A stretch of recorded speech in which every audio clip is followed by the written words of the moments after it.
നിയമസഭാ തെരഞ്ഞെടുപ്പ് സംബന്ധിച്ച് ചർച്ച ചെയ്യുന്ന കേരള വിഷൻ്റെ നാട്ടുപോര് എന്ന പരിപാടിയിലേക്ക് എല്ലാവർക്കും സ്വാഗതം. ഇന്ന് നാം തിരൂരിലാണ് നിൽക്കുന്നത്. തിരൂർ നിയോജക മണ്ഡലത്തിൽ ആരെയാണ് നിയമസഭയിലേക്ക് MLA ആയി എത്തിക്കേണ്ടത് എന്ന് ഇവിടുത്തെ ജനമനസ്സുകളിൽ എന്തൊക്കെയാണ് അത് സംബന്ധിച്ചുള്ളത് എന്ന കാര്യങ്ങളാണ് നമ്മൾ ഇന്നിവിടെ ചർച്ച ചെയ്യുന്നത്. എല്ലാവർക്കും ഒരിക്കൽ കൂടി ഈ നാട്ടുപോരിലേക്ക് സ്വാഗതം. തിരൂർ നഗരസഭ ഒരു പ്രാവശ്യം LDF 2006 ജയിച്ചതൊഴിച്ചാൽ ബാക്കി സമയം നടന്ന തിരഞ്ഞെടുപ്പുകളിലൊക്കെ UDFനായിരുന്നു ഇവിടെ ജയമുണ്ടായിരുന്നത്. ഇപ്പോൾ തിരഞ്ഞെടുപ്പ് വളരെ അടുത്തെത്തിയിരിക്കുകയാണ്. വെടിയിലെണ്ണാവുന്ന ദിവസങ്ങളെ ഇനി ബാക്കിയുള്ളൂ. ഇനി ഈ തിരൂരിൻ്റെ മനസ്സ് ആരോടൊപ്പമാണ്, ആരെയാണ് തിരൂരിൽ നിന്ന് MLA ആയി നഗരസഭയിലേക്ക് അയക്കുന്നത് എന്ന് ജനങ്ങളുടെ മനസ്സിൽ എന്തൊക്കെയാണുള്ളത്, ഇവിടുത്തെ രാഷ്ട്രീയ സ്ഥിതികൾ, നിയമസഭയിലേക്ക് പോകുന്ന MLAയെ സംബന്ധിച്ച് ഇവിടെ ഈ വികസന പ്രവർത്തനങ്ങൾ എന്തെല്ലാം പങ്കെടുത്തിട്ടുണ്ട്, വികസനങ്ങൾ എന്തൊക്കെയാണ് ഇനി വരാൻ പോകുന്നത്, നടന്നുകൊണ്ടിരിക്കുന്ന അവസരങ്ങൾ എന്തൊക്കെയാണ്, അതിൻ്റെ നേട്ടങ്ങളും കോട്ടങ്ങളും, അതുപോലെ ഭരണത്തിൻ്റെ വിലയിരുത്തലുകൾ എല്ലാം രാഷ്ട്രീയ സാഹചര്യങ്ങളും ഇവിടെ നമ്മൾ മനസ്സ് തുറക്കുകയാണ്. അതുകൊണ്ട് നമ്മളിവിടെ ഈ ചർച്ചയിൽ പങ്കെടുത്ത് നമ്മൾ സംസാരിക്കുന്നത് ഇവിടെ UDFൻ്റെ പ്രതിനിധിയായിട്ട് ഇവിടെ എത്തിയിട്ടുള്ളത് ശ്രീ വെട്ടം ആലുക്കോയാണ്. LDFൻ്റെ പ്രതിനിധി ശ്രീ അഡ്വക്കേറ്റ് S ഗിരീഷ്, അതുപോലെ BJPയുടെ പ്രതിനിധിയായിട്ട് ഇവിടെ ഉള്ളത് പ്രദീപ് കുമാർ. ഇങ്ങനെ 3 പേരാണ് ഇവിടെ. 3 പേരെയും ഈ പരിപാടിയിലേക്ക് വളരെ സ്നേഹത്തോടെ സ്വാഗതം ചെയ്യുന്നു. ഒപ്പം പ്രേക്ഷകരെയും ഇവിടെ വന്നിരിക്കുന്ന എല്ലാ വോട്ടേഴ്സിനെയും സ്വാഗതം ചെയ്യുകയാണ്. നമുക്ക് ആദ്യമായിട്ട് UDFൻ്റെ പ്രതിനിധിയോട് ചോദിക്കാം. ഇപ്പോൾ തെരഞ്ഞെടുപ്പ് ആസന്നമായിരിക്കുകയാണ്. വിരലിലെണ്ണാവുന്ന ദിവസങ്ങളെ ഇനി ബാക്കിയുള്ളൂ. LDFൻ്റെ സ്ഥാനാർത്ഥിയെ തോൽപ്പിച്ചുകൊണ്ട് UDF ഇവിടെ വിജയിക്കുമെന്നുള്ളൊരു ആത്മവിശ്വാസമുണ്ടോ? നമ്മുടെ മനുഷ്യൻ്റെ അടിസ്ഥാനപരമായിട്ടുള്ള കാര്യങ്ങൾ സംവദിച്ച ഒരു തെരഞ്ഞെടുപ്പ് നമ്മുടെ മുന്നിലൂടെ കടന്നുപോയിട്ടുണ്ട്. അതിൻ്റെ ഒരു ശ്രദ്ധേയമായ പ്രവർത്തനം ഇന്നും നമ്മുടെ മനസ്സുകളിലൊക്കെയുണ്ട്. ആ തെരഞ്ഞെടുപ്പിൽ നമ്മുടെ ഈ തിരൂർ അസംബ്ലി മണ്ഡലത്തിലുള്ള ഭൂരിപക്ഷം എന്ന് പറയുന്നത് UDFന് 46,000 വോട്ടുകളാണ്. ആ സമയത്ത് നേരത്തെ 2 പഞ്ചായത്തുകൾ തലക്കാടും വെട്ടവും ഇടതുപക്ഷത്തിൻ്റെ കയ്യിലായിരുന്നു. UDFന് നഷ്ടപ്പെട്ട പഞ്ചായത്തായിരുന്നു. തിരൂർ ബ്ലോക്ക് പഞ്ചായത്തിൽ 6 സീറ്റാണ് UDFന് ഉണ്ടായിരുന്നത്. വെട്ടം ഗ്രാമപഞ്ചായത്തിലും 5 സീറ്റാണ് ഉണ്ടായിരുന്നത്. മുനിസിപ്പാലിറ്റിയിൽ 18 കൗൺസിലർമാരാണ് ഉണ്ടായത്. ഇന്ന് ഇവിടങ്ങളിലൊക്കെ നമ്മൾ പരിശോധിച്ചാൽ മുനിസിപ്പാലിറ്റിയിൽ 31 സീറ്റുണ്ട്. തലക്കാട് പഞ്ചായത്ത് ഭരിക്കാനുള്ള അത്രയും സീറ്റ് കിട്ടി. തിരൂർ ബ്ലോക്കിൽ 2-ൽ നിന്ന് 15 സീറ്റുണ്ടായി. 17-ൽ നിന്ന് 15 സീറ്റുണ്ടായി. ഈ തിരൂർ അസംബ്ലി മണ്ഡലത്തിലെ എല്ലാ ജില്ലാ പഞ്ചായത്തുകളും UDF ജയിച്ചു. എല്ലാ ബ്ലോക്ക് പഞ്ചായത്തും UDF ജയിച്ചു. തിരൂർ മണ്ഡലം ഉൾക്കൊള്ളുന്ന കുറ്റിപ്പുറം ബ്ലോക്കിൽ പ്രതിപക്ഷം തന്നെയില്ല. അപ്പോൾ ആ സാഹചര്യങ്ങൾ, അതിൻ്റെ സാമൂഹ്യ രാഷ്ട്രീയ സാഹചര്യങ്ങൾ ഒട്ടും മാറിയിട്ടില്ല. എന്ന് പറഞ്ഞാൽ എന്തൊക്കെയാണോ UDFന് വോട്ട് ചെയ്യാൻ ആധാരമായത് അതിലൊരു കുറവുമില്ലാതെ ഇവിടെ നിൽക്കുകയാണ്. മറ്റൊരു കാര്യം എന്ന് പറയുന്നത്, UDFനെ വോട്ട് ചെയ്യാൻ പ്രേരിപ്പിച്ചൊരു വികാരം എന്ന് പറയുന്നത്, ഈ നാട് എല്ലാം നഷ്ടപ്പെടുന്നു എന്നൊരു ബോധ്യത്തിൽ നാട് തിരിച്ചു പിടിക്കാൻ വേണ്ടിയിട്ടാണ്. ആ ഭരണകൂട സംവിധാനം കൂടുതൽ അവരുടെ സംവിധാനം ദുർബലമാവുകയും മറ്റു പല ശക്തികൾക്കും കയറി വരാൻ സാധ്യമായ ഒരു സാഹചര്യം ഉണ്ടാവുകയും ചെയ്തതോടുകൂടി വോട്ട് ചെയ്തവരുടെ മനസ്സിൽ നിന്ന് ഒരിക്കൽ പോലും UDFനെ മറക്കാൻ സാധ്യതയില്ല. അങ്ങനെ വന്നാൽ ഇതിനേക്കാൾ വലിയ ഭൂരിപക്ഷത്തിന് ജയിക്കുമെന്ന് തന്നെയാണ് ഞങ്ങൾ പ്രതീക്ഷിക്കുന്നത്. വിശ്വാസത്തിനാണ് UDFൻ്റെ പ്രതിനിധി പറയുന്നത്. എന്താണ് LDFന് ഈ ഒരു അവസരത്തിൽ പറയാനുള്ളത്? UDFൻ്റെ പ്രതിനിധിയുടെ ആത്മവിശ്വാസം അദ്ദേഹത്തെ രക്ഷിക്കട്ടെ. ഈ 3 തെരഞ്ഞെടുപ്പാണ് നമ്മളെ നാട്ടിലുള്ളത്. അതിന് 3-നും 3 പാറ്റേണാണ്. 2019 തെരഞ്ഞെടുപ്പിൽ, പാർലമെൻറ്റ് തെരഞ്ഞെടുപ്പിൽ എല്ലാ സീറ്റിലും 19 സീറ്റിലും UDF ജയിച്ചു. പക്ഷേ അതിനുശേഷം 21-ൽ നിയമസഭാ തെരഞ്ഞെടുപ്പ് നടക്കുമ്പോൾ ഇടതുപക്ഷ ജനാധിപത്യ മുന്നണി 81 സീറ്റ് ഉണ്ടായിരുന്നത് 18 സീറ്റ് വർദ്ധിപ്പിച്ച് 99 സീറ്റാക്കിയിട്ട് അധികാരത്തിൽ തിരിച്ചു വരികയാണ് ചെയ്തത്. അപ്പോൾ ഈ പറയുന്ന എല്ലാ തെരഞ്ഞെടുപ്പിനും അതിൻ്റേതായ സ്ഥിതിയുണ്ട്. ആ സ്ഥിതി വിവര കണക്കുകളിലേക്ക് നമുക്ക് പോകണ്ട. ഞങ്ങൾ ഈ തെരഞ്ഞെടുപ്പിൽ 3 കാര്യങ്ങളാണ് മുന്നോട്ട് വെക്കുന്നത്. അതിലൊന്ന്, കഴിഞ്ഞ 10 വർഷക്കാലം കേരളത്തിൽ ഇടതുപക്ഷ ജനാധിപത്യ മുന്നണി നടപ്പിലാക്കിയ വികസന പ്രവർത്തനങ്ങളും ഏറ്റവും ദുർബല ജനവിഭാഗങ്ങൾക്ക് ക്ഷേമ പെൻഷൻ ഉൾപ്പെടെ നൽകിയിട്ടുള്ള ആനുകൂല്യങ്ങളുമാണ്.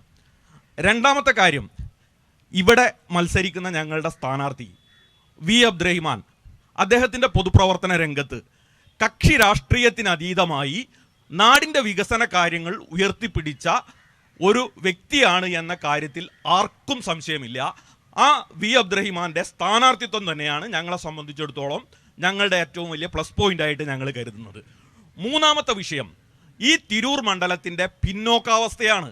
ആ പിന്നോക്കാവസ്ഥയ്ക്ക് യാതൊരു പരിഹാരവും കാണാൻ MLA തയ്യാറായിട്ടില്ല എന്നുള്ളത് ഈ നാട്ടിൽ ഈ തെരഞ്ഞെടുപ്പിൽ ഇതിനോടകം ചർച്ചയായിട്ടുണ്ട്. മലപ്പുറം ജില്ലക്കകത്തുള്ള മറ്റു പല മണ്ഡലങ്ങൾക്കകത്തും UDFൻ്റെ MLAമാർ തന്നെ പറയുന്നത് വലിയ നേട്ടങ്ങൾ 2500 കോടി രൂപയുടെ വികസന പദ്ധതിയാണ് തെരഞ്ഞെടുപ്പിന് മുമ്പാകെ ആരവതരിപ്പിക്കുന്നത്? PK ബഷീർ എന്ന് പറയുന്ന മുസ്ലിം ലീഗിൻ്റെ MLA അവതരിപ്പിക്കുന്നത്. സമാനമായ രീതിയിൽ 1000 കോടി രൂപയിലധികം വരുന്ന വികസന പദ്ധതിയാണ് ജനങ്ങൾക്ക് മുമ്പാകെ അവതരിപ്പിച്ച് ആബിദ് ഹുസൈൻ MLA തെരഞ്ഞെടുപ്പിനെ നേരിടുന്നത്. തിരൂരിൽ എന്ത് അവതരിപ്പിക്കാൻ സാധിച്ചു? കുറുക്കോളി മൊയ്തീൻ എന്ന് പറയുന്ന MLA ഈ തിരൂർ മണ്ഡലത്തിന് വേണ്ടി എന്തു ചെയ്തു? ഇതാണ് തെരഞ്ഞെടുപ്പിലെ ചർച്ചാ വിഷയം. അല്ലാതെ തദ്ദേശ സ്വയംഭരണ സ്ഥാപനത്തിലെ തെരഞ്ഞെടുപ്പിൽ എന്തുണ്ടായി, പാർലമെന്റ് തെരഞ്ഞെടുപ്പിൽ എന്തുണ്ടായി, അത് വേറെ പാറ്റേൺ.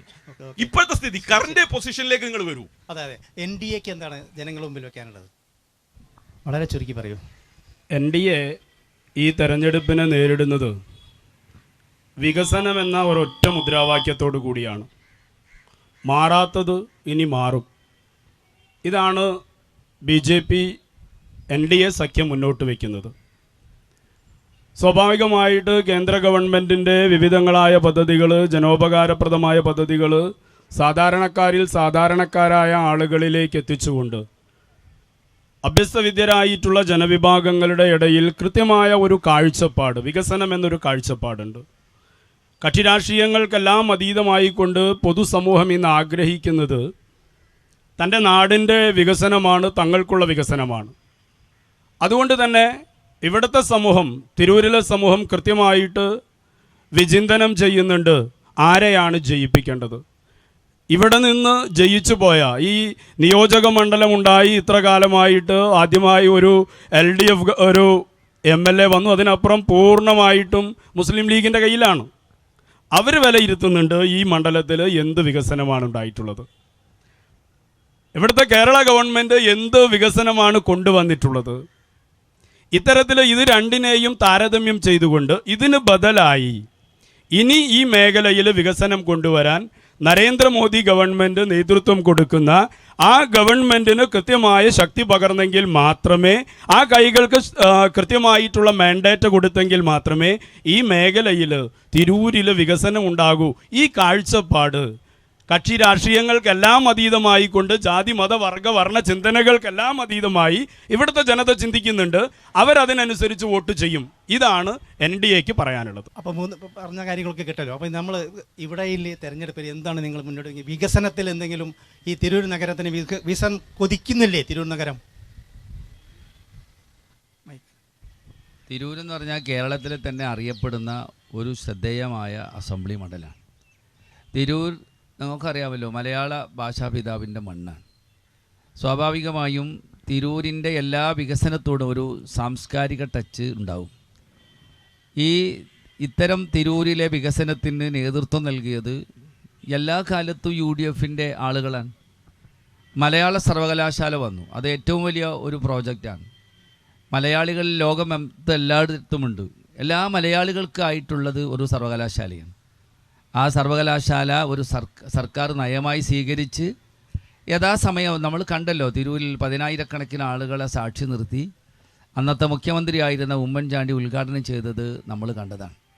മറ്റൊന്ന്, നമ്മുടെ ഭരണസമയത്താണ് ഈ റബ്ബറൈസ്ഡ് റോഡുകൾ എന്ന് പറയുന്ന സംവിധാനം. നമ്മുടെ ഈ തിരൂരിലും മലബാറിലൊക്കെ അത് എത്തിയത് UDFൻ്റെ ഭരണസമയത്താണ്.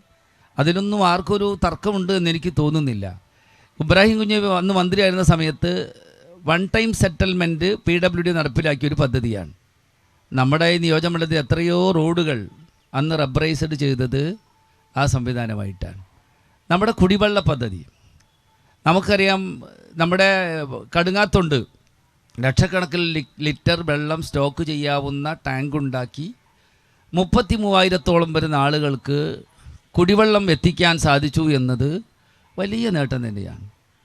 ഞാൻ പറയുന്നത് പിന്നെ ഇവിടുത്തെ ഉണ്ടായിരുന്ന വെച്ച നമുക്കല്ല, ഇവിടുത്തെ നമ്മുടെ ബ്രിഡ്ജിന് സമാന്തരമായ പാലം, നമ്മുടെ ബൈപ്പാസിന് സമാന്തരമായ പാലം, ആ പാലങ്ങളൊക്കെ UDFൻ്റെ സമയത്താണ് വന്നത്. അത് പൂർത്തീകരിക്കുന്ന കാര്യത്തിൽ ഈ പറയുന്ന ആളുകളൊക്കെ ശ്രദ്ധിച്ചിരുന്നുവെങ്കിൽ കുറച്ചും കൂടി വേഗത്തിൽ അത് ചെയ്യാമായിരുന്നു. ഇതൊക്കെയാണെങ്കിലും ഒറ്റ മിനിറ്റ്. അപ്പോൾ അതുകൊണ്ട് പിന്നെ ഗിരീഷ് പറഞ്ഞു, വോട്ട് ചെയ്ത ആളുകൾ എല്ലാ സമയത്തും നിയമസഭാ തെരഞ്ഞെടുപ്പ് കഴിഞ്ഞ് വർഷങ്ങൾ കഴിയും. നമ്മൾ പറയും, നാടന്മാർ പറയും ആലും പൂലൊക്കെ അടങ്ങിയെന്ന്. ഇത് ആലും പൂലും അടങ്ങിയിട്ടില്ല. വോട്ട് ചെയ്ത മനുഷ്യൻ്റെ വിചാരങ്ങൾ ഇന്ന് അലയടിച്ചു നിൽക്കുകയാണ്. അതുകൊണ്ട് അത് ശരിയായിരിക്കും, നേരത്തെ ഉള്ളത് ശരിയായിരിക്കാം. പക്ഷേ നമ്മൾ അതുകൊണ്ട് തന്നെ പറയുകയാണ്, ആളുകൾ കാര്യങ്ങൾ മനസ്സിലാക്കി അന്നത്തെ എന്താണോ വോട്ട് ചെയ്യാൻ അവർക്ക് പ്രേരകമായത് ആ കാര്യകാരണങ്ങൾ ഇവിടെ നിൽക്കുകയാണ്. പിന്നെ ഒന്ന്, കുറുക്കോളി മൊയ്തീൻ വികസനം നടത്തിയില്ല എന്ന് പറയുന്നത്, വികസനത്തിൻ്റെ ഒരു കാര്യത്തിൽ കുറുക്കോളിയുടെ ഒരു അശ്രദ്ധ. കുറുക്കോളി എങ്ങനെയാണ് വികസനം കൊണ്ടുവന്നത്? കുറുക്കോളി മൊയ്തീൻ തിരൂർ തുഞ്ചൻ പറമ്പിൽ എല്ലാവരെയും വിളിച്ചു വരുത്തി, എല്ലാ പാർട്ടികളെയും വിളിച്ചു വരുത്തി, ഉദ്യോഗസ്ഥന്മാരെ വിളിച്ചു വരുത്തി, രാഷ്ട്രീയമില്ലാതെ പ്രവർത്തിക്കുന്ന ആളുകളെ വിളിച്ചു വരുത്തി. എന്നിട്ട് നമ്മുടെ മണ്ഡലത്തിലെ പദ്ധതികൾ എന്താവണം, അതിന് പ്രയോറിറ്റി എന്താണെന്ന് തീരുമാനിക്കാൻ വേണ്ടി ഒരു ദിവസമാണ് തുഞ്ചൻ പറമ്പിലിരുന്നത്. അങ്ങനെ എല്ലാവരുടെയും ചർച്ചകൾ ക്രോഡീകരിച്ച് ഒരു മാസ്റ്റർ പ്ലാൻ എന്ന കണക്കിൽ അത് കൊണ്ടുവന്ന് അതിൻ്റെ പ്രയോറിറ്റി കണക്കി അത് ചെയ്യാൻ തീരുമാനിച്ചു. നമ്മുടെ ഓങ്കോളജി ഡിപ്പാർട്ട്മെൻറ്റിൻ്റെ കെട്ടിടം 78 കോടി രൂപയോളം വരണം അതിന്. യഥാർത്ഥത്തിൽ അതിൻ്റെ ഒക്കെ തടസ്സങ്ങൾ എന്താണെന്നൊന്നും ഞാനൊരു പരിധി വിട്ട് പറയുന്ന ആളായതുകൊണ്ട് അന്ന് ഞാൻ പറയാത്തതുകൊണ്ട് ഞാൻ പറയുന്നില്ല. എനിക്ക് മറ്റു തർക്കത്തിലേക്ക് ഞാനില്ല. ഒന്ന്, ഈ നിഷ്കളങ്കനായ കുറുക്കോളി നമുക്ക് എല്ലാവർക്കും അറിയാം. കേരളത്തിൻ്റെ പൊതുജീവിത രാഷ്ട്രീയത്തിൽ കളങ്കമില്ല മനുഷ്യൻ്റെ കയ്യിൽ. ഞാൻ നിങ്ങളോട് എല്ലാവരോടും ചോദിക്കുകയാണ്, നിങ്ങൾ അദ്ദേഹത്തെ തേടി നമ്മളെ നഗരത്തിലെ ഇപ്പൊ ഗതാഗത കുരുക്കിനെ സംബന്ധിച്ച് ഒന്നും ഒരു പരിഹാരവും കാണാൻ ഇതുവരെ സാധിച്ചിട്ടില്ല. ഞാൻ പറഞ്ഞല്ലോ, ഗതാഗത പൊന്മുണ്ടം ബൈപ്പാസ് അതേപോലെ കിടക്കുകയാണ്. ഈ ഗതാഗത കുരുക്ക് 2 ബൈപ്പാസ് റിംഗ് റോഡും വന്നത് ഇപ്പോൾ UDF ഭരിക്കുന്ന സന്ദർഭത്തിലാണ്. ഇപ്പോഴുള്ള ബൈപ്പാസ് ഇവിടെയുള്ള റിംഗ് റോഡാവട്ടെ മറ്റേ റോഡാവട്ടെ, പിന്നെ നമ്മൾ ഫ്ലൈ ഓവറിന് വേണ്ടി നമ്മൾ വന്നിരുന്നു. ഫ്ലൈ ഓവറിൻ്റെ സ്ഥിതി എന്താണെന്ന് വെച്ചാൽ, ഇന്നത്തെ നിലവിലുള്ള സർക്കാർ കൊണ്ടുവരുന്ന ഫ്ലൈ ഓവർ നിർമ്മിച്ചാൽ യഥാർത്ഥത്തിൽ നമ്മുടെ റോഡ് കൂടുതൽ പ്രയാസപ്പെടും. അങ്ങനെ എല്ലാവരുടെ അഭിപ്രായം മാനിച്ചുകൊണ്ടാണ് അത് കൂടുതൽ ഉപകാരപ്രദമാകുന്ന രീതിയിൽ മാറ്റണം എന്ന് തീരുമാനിച്ചത്. പക്ഷേ ഇന്ന് സർക്കാരിൻ്റെ കയ്യിൽ പണമില്ല എന്ന കാര്യം എല്ലാവർക്കും അറിയാം. മറ്റു കാര്യം ഗിരീഷ് പറഞ്ഞതനുസരിച്ച് പറയാം, വെറുതെ പറയണ്ടല്ലോ. സർക്കാരിൻ്റെ കയ്യിൽ പണമില്ലാഞ്ഞിട്ടാണ് യഥാർത്ഥത്തിലൂടെ വികസനം നടക്കാത്തതെന്നാണ് ചുരുക്കി പറയുന്നത്. ഈ വികസന കാര്യത്തെ സംബന്ധിച്ച് ആളുകൾക്കൊരു കാഴ്ചപ്പാടുണ്ട്. ഇടതുപക്ഷം വരുന്ന സമയത്ത് മാത്രമേ വികസനം ഉണ്ടാവാറുള്ളൂ. നിങ്ങൾ നോക്ക്, 57 കേരളം ഉണ്ടായത് മുതൽ 2006 വരെയുള്ള എല്ലാ നിയമസഭാ തെരഞ്ഞെടുപ്പിലെയും രാഷ്ട്രീയ പാർട്ടികളുടെ എല്ലാവരുടെയും അജണ്ടയിൽ ഒന്നായിരുന്നു ചമ്രവട്ടം പാലം. ആ ചമ്രവട്ടം പാലം യാഥാർത്ഥ്യമായത് 2006 തിരൂരിൽ നിന്ന് ആദ്യമായി CPM-ന് LDF-ന് ഒരു MLA ഉണ്ടായി. പുഴേൻ്റെ അക്കരെ പൊന്നാനിയിൽ സഖാവ് പാലോളി മുഹമ്മദ് കുട്ടി ഈ ജില്ലയുടെ മന്ത്രിയായപ്പോഴാണ്. നിൽക്കട്ടെ, നമ്മുടെ ജില്ലാ ആശുപത്രി എല്ലാ കാലത്തും ഒരു ബ്ലഡ് ബാങ്ക് ഇല്ലാതെ ഇവിടുന്ന് കോഴിക്കോടേക്ക് പിന്നെ മെഡിക്കൽ കോളേജിലേക്ക് റെഫർ ചെയ്ത് വഴിവക്കിൽ മരിച്ച ആളുകളുടെ എണ്ണം നിരവധിയാണ്. ഇതേപോലെ ഒരു മീനമാസ ചൂട് കത്തി നിൽക്കുന്ന കാലത്ത് ആ തെരഞ്ഞെടുപ്പിൽ LDF-ന്റെ സ്ഥാനാർത്ഥി സഖാവ് അബ്ദുള്ളക്കുട്ടിയാക്ക എല്ലാ സ്ഥലത്തും പറഞ്ഞിരുന്നത്, ഞാൻ വന്നാൽ 2 കാര്യം ചെയ്യും. അതിലൊന്ന്, ഈ ആശുപത്രിയിൽ ബ്ലഡ് ബാങ്ക് സ്ഥാപിക്കും, ആശുപത്രിയുടെ സ്റ്റാഫ് പാറ്റേൺ മാറ്റും.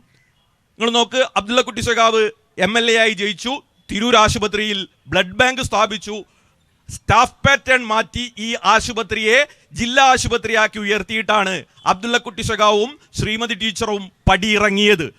എത്ര കാലമായി? 15 വർഷമായില്ലേ? ആ 15 വർഷത്തിന് ശേഷം ഈ മലപ്പുറം ജില്ലയിലെ നിരവധി ആശുപത്രികൾ, താലൂക്ക് ആശുപത്രികൾ പലതും ജില്ലാ ആശുപത്രിയായി. നമ്മുടെ മഞ്ചേരിയിലെ ജനറൽ ആശുപത്രി മെഡിക്കൽ കോളേജാക്കി മാറ്റി. സ്വാഭാവികമായും ഈ ജില്ലാ ആശുപത്രി ജനറൽ ആശുപത്രിയായി ഉയർന്ന് ധാരാളം സൗകര്യങ്ങളോടുകൂടി പ്രവർത്തിക്കേണ്ടതായിരുന്നു. പക്ഷേ ഇതിൻ്റെ മാനേജ്മെൻറ്റ് ജില്ലാ പഞ്ചായത്താണ്. മാനേജ്മെൻറ്റായ ജില്ലാ പഞ്ചായത്തിനോ ഇവിടുത്തെ MLA-ക്കോ യാതൊന്നും ചെയ്യാത്തത് കൊണ്ടാണ് ഈ ആശുപത്രിയുടെ സ്റ്റാഫ് പാറ്റേൺ മാറ്റി ഇതിനെ ജനറൽ ആശുപത്രിയാക്കാൻ സാധിക്കാത്തതും ഈ ആശുപത്രിയുടെ വികസനത്തിന് വേണ്ട മാസ്റ്റർ പ്ലാൻ പോലും തയ്യാറാക്കാൻ സാധിച്ചില്ല. ഇനി അടുത്ത കാര്യം പൊന്മുണ്ടം ബൈപ്പാസിൻ്റെതാണ്.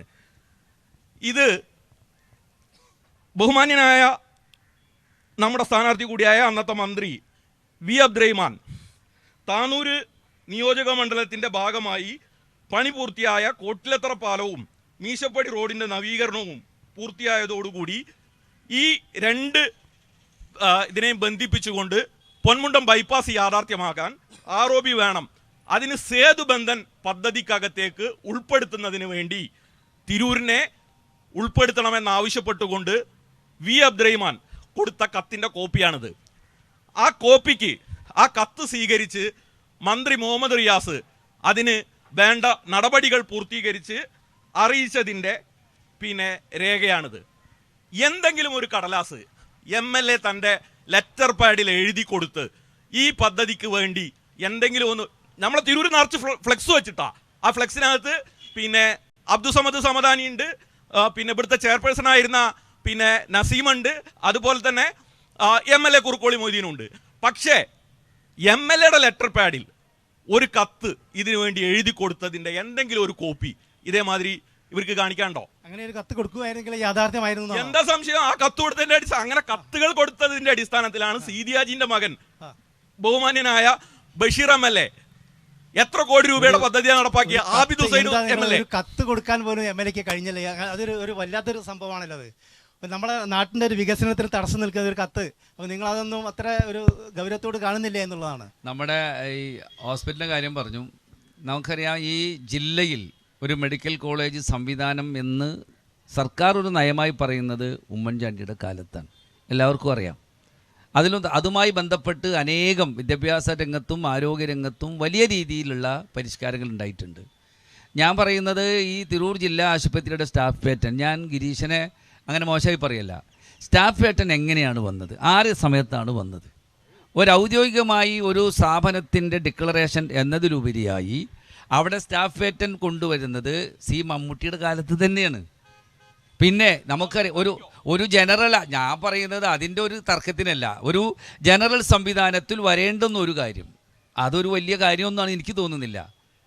ഇവിടെ ഞാൻ പറയുന്നത്, ഞാൻ പറഞ്ഞത് തന്നെ പറയാം, ഈ വികസന കാര്യത്തിൽ ഇപ്പോൾ നേരത്തെ നിങ്ങൾക്കറിയാം, ഇവിടുത്തെ ബ്രിഡ്ജിൻ്റെ കാര്യത്തിൽ, ഇവിടുത്തെ റോഡുകളുടെ കാര്യത്തിൽ UDF ഒന്നും ചെയ്തില്ല എന്ന് നിങ്ങൾ പറഞ്ഞാൽ ഈ നാട്ടുകാർ വിശ്വസിക്കുമോ?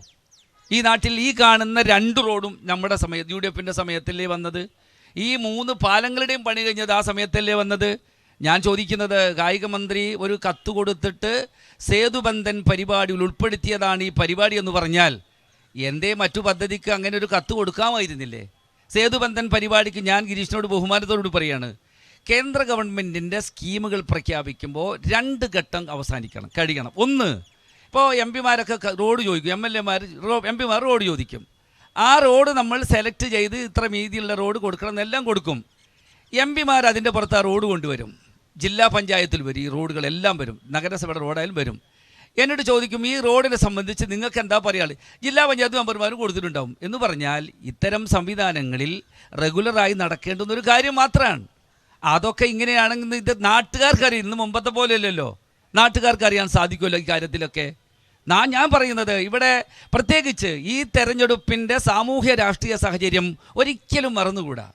എന്താണ് അതിൻ്റെ സാഹചര്യം? എന്താണ്? ഒന്ന്, കഴിഞ്ഞ തെരഞ്ഞെടുപ്പിൽ ഇടതുപക്ഷ ജനാധിപത്യം രാഷ്ട്രീയം വിശുദ്ധമാണ്. ആ രാഷ്ട്രീയ രംഗത്ത് ഒരു തെരഞ്ഞെടുപ്പാകുമ്പോൾ കൂടുതൽ ശ്രദ്ധിച്ചാണ് പറയേണ്ടത്. നിർഭാഗ്യം എന്ന് പറയട്ടെ, ഈ നാട് തകർക്കും വിധം പലവരും പറഞ്ഞപ്പോൾ, ഈ ഇടതുപക്ഷത്തിൻ്റെ തൊക്കിലിരിക്കുന്ന, ഇടതുപക്ഷത്തിന് നേതൃത്വം നൽകുന്ന ആളുകൾ പോലും പറഞ്ഞപ്പോൾ കാമ എന്ന് പറയാതെ മൗനം നിന്നത് വോട്ട് കിട്ടാൻ വേണ്ടിയിട്ടാണ്. ഞാൻ നിങ്ങളോട് പറയുന്നത്, ആ സാമൂഹ്യ രാഷ്ട്രീയ സാഹചര്യത്തിൻ്റെ പ്രസരിപ്പ് നഷ്ടപ്പെട്ടിട്ടില്ല, ആ ചിന്ത ആളുകൾക്ക് പോയിട്ടില്ല. അതുകൊണ്ട് ഈ തെരഞ്ഞെടുപ്പിൽ കഴിഞ്ഞതിനേക്കാൾ പ്രഹരമുണ്ടാവും, യാതൊരു തർക്കവും നിങ്ങൾക്ക് വേണ്ട. നമ്മളിവിടെ കാര്യങ്ങൾ എല്ലാവർക്കും അറിയാമല്ലോ, ഇന്ന് ആ രീതിയിലാണ് കാര്യം. ഞാൻ ഇവിടെ വന്ന സ്ഥാനാർത്ഥിയെക്കുറിച്ച് ഞാൻ പറയുന്നില്ല, ഞാൻ ഒന്ന് പറയാം. അദ്ദേഹം 2010 വർഷങ്ങൾക്ക് മുമ്പ് തെരഞ്ഞെടുപ്പിൽ മത്സരിക്കുമ്പോൾ താന്നൂർക്കാർക്ക് കൊടുത്ത വാഗ്ദാനത്തിൻ്റെ പട്ടിക എൻ്റെ കയ്യിലുണ്ട്. ഇതേ സമയം ഈ സമയത്ത് കൊടുക്കുന്ന അദ്ദേഹം ആവശ്യപ്പെടുന്ന പട്ടിക എൻ്റെ കയ്യിലുണ്ട്. ഞാൻ പിന്നെ അത് അങ്ങനെ ഒരു സംവിധാനം പറയണ്ട എന്ന് കരുതിയിട്ടാണ്. അങ്ങനെ നിങ്ങൾ പരിശോധിച്ചാൽ, വേറൊന്ന് ഞാൻ ചോദിക്കട്ടെ ഗിരീഷിനോട്, താനൂരിൽ ഈ മനുഷ്യൻ ഇങ്ങോട്ട് പോകുന്നു, താനൂർ ഏതാണ്? എത്രയോ സഖാക്കന്മാർ വലിയ ത്യാഗം ചെയ്തു എന്ന് പറയുന്നൊരു മണ്ഡലമാണ്. ആ മണ്ഡലത്തിൽ പിന്നീട് ഇപ്പോൾ മത്സരിപ്പിക്കാൻ നിർത്തിയ സ്ഥാനാർത്ഥിയെ പൊന്നു ഗിരീശ നിങ്ങൾക്കറിയുമെന്ന് ഞാൻ ചോദിക്കുന്നില്ല, കാരണം നിങ്ങൾക്ക് ഉത്തരം ഉണ്ടാവില്ല. രാഷ്ട്രീയം മലിവസമാക്കി നിങ്ങൾ. ഞാൻ പറയും, എത്രയോ കമ്മ്യൂണിസ്റ്റുകാരെ നിങ്ങൾ നിർത്തിയിട്ട് അബ്ദുറഹ്മാനെ ഞങ്ങൾ കൊണ്ടുവന്നത് ഇവർക്ക് വേണ്ടിയാണെന്ന് പറഞ്ഞാൽ അതിനൊരു ന്യായമുണ്ടായിരുന്നു. ആരും അറിയാത്ത, ആരും കേൾക്കാത്ത, ആരും കാണാത്ത ഒരാളെ വെച്ചിട്ട് എത്ര ദിവസം പ്രവർത്തകന്മാർ ജോലിയെടുക്കണം? ഇത് നമ്മുടെ ഒരു ജോലിയാണ് എന്നതുപോലെ അവിടെ 4 പഞ്ചായത്തിലും ഒരു മുനിസിപ്പാലിറ്റിയിലുമായി കമ്മ്യൂണിസ്റ്റ് പാർട്ടിയുടെ പ്രവർത്തകന്മാർ നിരന്തരമായി നമ്മളെപ്പോലെ ബോർഡ് വെച്ച് വോട്ട് ചോദിച്ച് ചെയ്യുമ്പോൾ ആ രാഷ്ട്രീയ കർമ്മം നിർവഹിക്കപ്പെടുമ്പോൾ എന്താണ് നൽകുന്ന മെസ്സേജ്? എന്താണ് മെസ്സേജ്? പെട്ടെന്ന് പറഞ്ഞു തീർക്കാം. ഇതിലേ ഈ സാധാരണ നമ്മുടെ നാട്ടിലെ ആൾക്കാർ പറയലുണ്ട്, നിങ്ങളിട്ട വള്ളി ടൗസർ നമ്മളിട്ട ബർമുട, ആ വർത്താനാണ്. ഇപ്പൊ സ്ഥാനാർത്ഥിയെ സംബന്ധിച്ച് വി അബ്ദുറഹ്മാനെ സംബന്ധിച്ച് കോർപ്പറേറ്റ് ആണെന്ന് നാട്ടിൽ മുഴുവൻ ഒരു പറഞ്ഞു നടക്കുന്നുണ്ട്. പക്ഷേ അതിലും എത്ര മ്ലേച്ഛമായ രീതിയിലാണ് ഇപ്പോൾ താനൂർ പോസ്റ്റർ ഒട്ടിക്കുന്ന ആൾക്കാരുടെ വികാരം പറഞ്ഞു. എല്ലാ രാഷ്ട്രീയ പാർട്ടികളും അവരുടെ രാഷ്ട്രീയ നേതൃത്വത്തിന് വേണ്ടി മാറ്റിവെക്കുന്ന സീറ്റാണ് രാജ്യസഭ. ആ രാജ്യസഭാ സീറ്റിലേക്ക് ഒരു ബിസിനസ്മാനെ രാഷ്ട്രീയത്തിൻ്റെ മലപ്പുറം ജില്ല പോലുള്ള ഒരു പ്രദേശത്ത് യാതൊരു രാഷ്ട്രീയ പ്രവർത്തന രംഗത്തും ഇല്ലാതിരുന്ന ഒരാളെ നേരിട്ട് രാജ്യസഭ MP ആക്കി കൊണ്ടുവന്നത്, അതിന് തുടക്കമിട്ടത് മുസ്ലിം ലീഗ് അല്ലേ? മുസ്ലിം ലീഗിനകത്ത് അങ്ങനെയല്ലേ കലാപം ഉണ്ടായത്? ഇനി ഇങ്ങക്ക് മാത്രമാണ് അബ്ദുറഹ്മാൻ താനൂരിന് തിരൂർക്ക് വന്നാണ് പ്രശ്നം. ഇങ്ങക്ക് എന്തു ആവാം? എന്തേ കുഞ്ഞാലിക്കുട്ടി സാഹിബ് വേങ്ങരയിൽ നിന്ന് മലപ്പുറത്തേക്ക് കൂടുമാറിയതിനെ സംബന്ധിച്ച് ഇങ്ങക്ക് മുണ്ടാട്ടല്ല? അപ്പോൾ ഈ കാര്യങ്ങളൊക്കെ പറയുമ്പോൾ കുറച്ച് യുക്തിസഹമായി കാര്യങ്ങൾ പറയാൻ ശ്രദ്ധിക്കണം. പിന്നെ ഈ പാലത്തിൻ്റെ കാര്യം പറഞ്ഞു. ഇവിടെ ആകാശത്തിലേക്ക് നോക്കി നിന്ന പാലം 2 വന്ന കാലം ഏതാ? 2011 മുതൽ 2016 വരെയുള്ള കാലമാണ്. ആ കാലത്ത് തിരൂരിൻ്റെ MLA ബഹുമാന്യനായ മമ്മൂട്ടി സാഹിബായിരുന്നു. അന്ന് കേരളം ഭരിച്ചിരുന്നത് ആരാ? ഉമ്മൻചാണ്ടി സാഹിബല്ലേ? എൻ്റെ ബഹുമാന്യനായ ഉമ്മൻചാണ്ടി മുഖ്യമന്ത്രിയാവുന്ന കാലത്ത് UDFൻ്റെ ഭരണത്തിൽ ആരംഭിച്ച ഒരു പാലം പൂർത്തിയാക്കാൻ സാധിക്കാതെ പോയത്, പാലം നിർമ്മിച്ച് എല്ലാവരും ചെയ്യുന്ന പണി കഴിഞ്ഞിട്ടാണ് അപ്രോച്ച് റോഡിന് സ്ഥലമെടുക്കാതെ പാലത്തിന്റെ പണിക്ക് പോയി. പാലം വന്നു, അപ്രോച്ച് റോഡ് വന്നില്ല. അവസാനം എങ്ങനെ പാലം വന്നത്? ബഹുമാന്യനായ 10 വർഷത്തെ LDF ഭരണത കഴിഞ്ഞു. അടുത്ത തുടർ ഭരണത്തിന് വേണ്ടി അവർ ശ്രമിക്കുന്നു. നിങ്ങൾ പറയുന്നുണ്ട് മാറാത്തത് മാറുന്നു. എന്താണ് ഇവിടെ മാറാനുള്ളത്? ഇനി അതൊന്ന് കേൾക്കട്ടെ. നിങ്ങളുടെ ഒരു ഇപ്പോ ഈ 2 കൂട്ടരും വളരെ ഗംഭീരമായിട്ട് പാലത്തിനെ കുറിച്ച് പറഞ്ഞു. എത്ര സമയം ഈ പാലം ആകാശത്ത് അങ്ങനെ നിന്നിട്ടുണ്ടായിരുന്നു? സർവ്വസാധാരണമായിട്ട് ROB ഒരു ബ്രിഡ്ജ് വരുന്ന സമയത്ത് കേന്ദ്ര ഗവൺമെൻറ്റിൽ നിന്നുള്ള അപ്രൂവൽ കിട്ടാനും അതിൻ്റെ നിർമ്മാണം വൈകാനുമാണ് സാധാരണയായിട്ട് സംഭവിക്കാറുള്ളത്. എന്നാൽ ഈ 2 റെയിൽവേ ബ്രിഡ്ജുകളും കേന്ദ്ര ഗവൺമെൻറ് വളരെ യുദ്ധകാലാടിസ്ഥാനത്തിൽ നിർമ്മാണം പൂർത്തിയാക്കിയിട്ട് വർഷങ്ങളോളം അത് അങ്ങനെ ആകാശത്ത് നിൽക്കുകയുണ്ടായിട്ടുള്ളത്. അതിൻ്റെ മുകളിലേക്ക് വിമാനം പറത്തി വരെ പ്രതിഷേധങ്ങൾ ഉണ്ടായിട്ടുണ്ട് നമ്മുടെ നാട്ടിൽ. പാലം ആത്മഹത്യ ചെയ്തു എന്ന് പറഞ്ഞിട്ട് പ്രതിഷേധം ഉണ്ടായിട്ടുണ്ട് നമ്മുടെ നാട്ടിൽ. അങ്ങനെ പാലങ്ങളുടെ ഒരു ശവപ്പറമ്പായിട്ട് നിന്നിരുന്ന ഈ തിരൂര്, ഇതിന് കാരണക്കാർ ഈ മത്സരമാണ്. ഇതിൽ ആരാണ് മാങ്ങയ്ക്കാണോ പുളി, അണ്ടിക്കാണോ പുളി എന്നുള്ള ആ ഒരു സാധനം ഉണ്ടല്ലോ, ഇവർ തമ്മിലുള്ള ഈ മത്സരമാണ് യഥാർത്ഥത്തിൽ തിരൂരിൻ്റെ വികസന മുരടിപ്പിൻ്റെ കാരണം. ഒരാൾ കൊണ്ടുവരുന്നത് മറ്റൊരാൾക്ക് പറ്റില്ല. ഇത് നാടിൻ്റെ ഡെവലപ്മെൻ്റാണ്. ആ ഒരു ചിന്തയൊന്നുമില്ല. നേരത്തെ പറഞ്ഞതുപോലെ അപ്രോച്ച് റോഡിൻ്റെ ഒരൊറ്റ കാരണം കൊണ്ടാണ് ഇപ്പോൾ ആ ബ്രിഡ്ജ് അതുപോലെ നിൽക്കുന്നത്. ആ റോഡ് ഇന്ന് യാതൊരു തിരൂര് ശ്വാസം മുട്ടുക. ഇത്ര കാലം ഭരിച്ചിട്ട് ഈ തിരൂരിലെ യാത്ര, ഇവിടുത്തെ ജനങ്ങൾക്ക് സുഖകരമായിട്ടുള്ളൊരു യാത്ര സമ്മാനിക്കാൻ ഇവിടുത്തെ ഈ തിരൂരിനെ ഭരിച്ച ആളുകൾക്ക് സാധിച്ചിട്ടില്ല. ഇനിയിപ്പോൾ നമുക്ക് നെക്സ്റ്റോ കഴിഞ്ഞു അടുത്തൊരു സംഗതി കൂടി വരാൻ പോവാ. തിരൂര് ഗതാഗത കുരുക്ക് കൊണ്ട് വീർപ്പ് മുട്ടുമ്പോൾ അതിൽ നിന്നൊരു ആശ്വാസമായി മാറേണ്ടുന്ന നമ്മുടെ പൊന്മുണ്ടം ബൈപ്പാസ്, ഇന്നും ആ റോഡ് നിർമ്മാണം പൂർത്തീകരിക്കാത്തതിൻ്റെ ഉത്തരവാദികൾ ഇവിടുത്തെ ഇടതു വലതു മുന്നണികളാണ്. അവരുടെ കിടമത്സരമാണ്. അതാ ഞാൻ പറഞ്ഞത്, മാറാത്തത് മാറും. 8 വർഷത്തെ ഇടതുപക്ഷത്തിൻ്റെ ഭരണമാണ്. അവർ തുടർ ഭരണത്തിലേക്ക് വീണ്ടും പോകുന്ന ആത്മവിശ്വാസത്തിലാണ് അവരെന്ന് പറഞ്ഞല്ലോ അവിടെ. അപ്പോൾ ഞാൻ ചോദിക്കുന്നതല്ല, ഇപ്പം നിങ്ങൾ ഈ 10 വർഷത്തെ ഭരണത്തിൽ ഈ വിലയിരുത്തൽ, നിങ്ങളുടെ ഒരു കാര്യമായൊരു വിലയിരുത്തലൊന്നും എന്താണ് ഉള്ളത്? നിങ്ങളുടെ ഈ തിരൂരിനെ സംബന്ധിച്ച് നമുക്ക് പറയുകയാണെങ്കിൽ 10 വർഷത്തെ ഭരണമുണ്ട്. തിരൂർ ബേസ് ചെയ്തുകൊണ്ടാ പറയണത്. കേരളത്തിൽ പൊതുവായിട്ടുള്ള സംഗതി നമുക്ക് തെരഞ്ഞെടുപ്പ് കഴിയുമ്പോൾ മനസ്സിലായല്ലോ. ഇനിയിപ്പോൾ അതിൻ്റെ ഒരു ചർച്ച ആവശ്യമില്ലല്ലോ. കേരളത്തിൻ്റെ പൊതുസമൂഹം എങ്ങനെയാണ് ഈ സർക്കാർ സംവിധാനത്തെ കാണുന്നത് എന്ന കാര്യം ഇവിടെ പറഞ്ഞു കഴിഞ്ഞു. ഞാൻ വീണ്ടും ശിരീഷിനോട് പറയുന്നത് എന്താ വെച്ചാൽ, ഈ തെരഞ്ഞെടുപ്പിൻ്റെ മുന്നിൽ നിങ്ങൾ കൊണ്ടുവന്ന രാഷ്ട്രീയമായ നയം പരിപാടി കമ്മ്യൂണിസ്റ്റ് രാഷ്ട്രീയത്തോട് ചേരുന്നതാണോ? ഒരു പാർട്ടി എന്ന് പറഞ്ഞാൽ പ്രത്യേകിച്ച് കമ്മ്യൂണിസ്റ്റ് പാർട്ടിയൊക്കെ മനുഷ്യഹൃദയത്തിൽ ആഴത്തിൽ വേരോട്ടുള്ള പാർട്ടിയാണ്. ഒരു പക്ഷേ ഒരു സ്ഥാനാർത്ഥിയെ നിർത്തുമ്പോൾ അതിൻ്റെ സാഹചര്യത്തെ നന്നായി നോക്കുന്ന പാർട്ടിയാണ്. നിങ്ങൾക്ക് താനൂരിലെ സ്ഥാനാർത്ഥി ആരാണ്, അയാൾ എങ്ങനെയാണ് വന്നത്, അയാൾ എവിടെയാണ് പ്രവർത്തിച്ചത് എന്ന് പറയേണ്ടുന്ന ഉത്തരവാദിത്വം നിങ്ങൾക്ക് കുഴിയിലുണ്ട്. ഒന്നുകൊണ്ടെന്ന് വെച്ചാൽ ആ സീറ്റിൽ താനൂരിൽ ജയനുണ്ടല്ലോ, CPM-ൻ്റെ ഒരു സെക്രട്ടേറിയറ്റ് മെമ്പറല്ലേ. അറിയാം CPM-ൻ്റെ ജില്ലയിലല്ല ആരെയും എനിക്കറിയാം, അതുമല്ല അറിയാം. അവിടെ നിന്നൊക്കെ എത്രയോ പിന്നിൽ നിൽക്കേണ്ടുന്ന ഒരാളെ കൊണ്ടുവന്ന് മത്സരിപ്പിച്ചിട്ട് നിങ്ങൾ ഇവർക്ക് വേണ്ടി പ്രവർത്തിക്കണമെന്ന് പറയുമ്പോൾ നിങ്ങൾക്കുണ്ടാകേണ്ടുന്ന ഒരു മനസ്സുണ്ട്, അതുപോലും നിങ്ങൾക്ക് നഷ്ടപ്പെട്ടു. അതേ ഞാൻ പറഞ്ഞത്, രാഷ്ട്രീയത്തിൽ ചേരുന്നതായിരിക്കണം. ഞാൻ ഈ പാർട്ടിയുടെ നിലപാട് കൊണ്ട് എല്ലാ സ്ഥലങ്ങളിലും ഇപ്പോൾ എന്താ സ്ഥിതി, എല്ലാ ഇടങ്ങളിലും പിന്നെ ഞങ്ങൾ വർഗീയത പറയുന്നു, അങ്ങനെയൊക്കെയാണ്. ഞങ്ങൾ ഒരിക്കലും അത് പറയില്ല.